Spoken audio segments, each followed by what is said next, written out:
Toc toc bonjour de Vaini. Après quelques petits posts avec des photos, car des fois les photos valent mieux que des mots, me revoilà. Nous sommes le 1er février 2024. Je suis toujours algivasculaire de la face, maladie du suicide. J'ai réussi à me laver aujourd'hui. Oh lolo. Je suis atteinte, et oui. Quand on a une maladie, ça fatigue. Quand on a une maladie neurologique, ça fatigue. Quand on doit faire les choses, ça prend une proportion plus grande que la plupart des gens. Ça nous demande une force plus importante que la plupart des gens. Et quand on n'en a déjà plus, c'est encore plus compliqué. Je m'oblige quasiment tout le temps, je m'oblige à me lever. Je m'oblige à faire les choses. Je m'oblige à me dépasser. Bon, heureusement que j'ai un peu un pet là-dedans parce que sinon, ce serait compliqué. Je m'oblige à être au rendez-vous de Minouche quand c'est très important. Je m'oblige à faire les choses, là, à préparer, à trier pour le futur déménagement. Je m'oblige à entretenir un minimum la maison parce que je veux personne avec moi. Je m'oblige à faire tout ça, mais je puise dans les forces que j'ai presque plus. Et il est vrai qu'il faut, des fois, je fais n'importe quoi aussi, hein, c'est inévitable.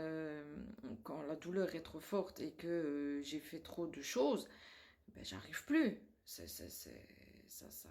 pète là-haut. Et après, ben, je finis, bon, sans ça, hein, et je suis pas la seule, par me parler à moi-même.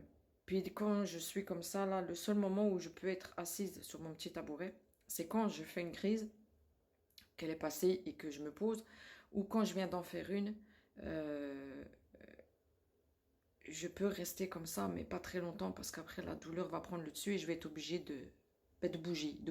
Et on dirait que j'ai des vers dans le derrière, je dois bouger, même si je suis épuisée. Et puis, il n'y a pas longtemps, j'étais comme ça, assise, et puis je me dis, mais Celle, t'as vraiment une vie de chien. Ouais, t'as vraiment une vie de chien. Et machinalement, je me tourne sur ma droite, et je regarde ma copine et je lui dis, hein, que j'ai une vie de chien. et, et je me dis, voilà, t'as perdu la boule, ma pauvre. Tu parles à ta bouteille. C'est ma copine. Ah oui, c'est ma copine. Mais j'en rigole. Parce que voilà, si j'avais pas ça, je serais pas debout. J'arrive plus à dormir comme il faut du tout la nuit. Avec tous les beans des voisins, avec la douleur, dès que je suis réveillée, ben, la douleur de fond reprend le dessus, donc c'est très compliqué. Alors voilà, ça m'a fait rire. Je parle à ma bouteille, à ma fidèle amie, ma copine de toujours. J'espère qu'elle restera pas toujours ma copine, celle-là, hein. Donc voilà, c'est comme ça que j'arrive à rester debout, c'est comme ça que j'arrive à pas sombrer, c'est comme ça que j'arrive à pas faire de conneries plus importantes. J'ai fait encore 388 crises au mois de janvier, alors que normalement en hiver je suis censée en faire moins, même si je suis chronique. C'est ironique quand même, hein.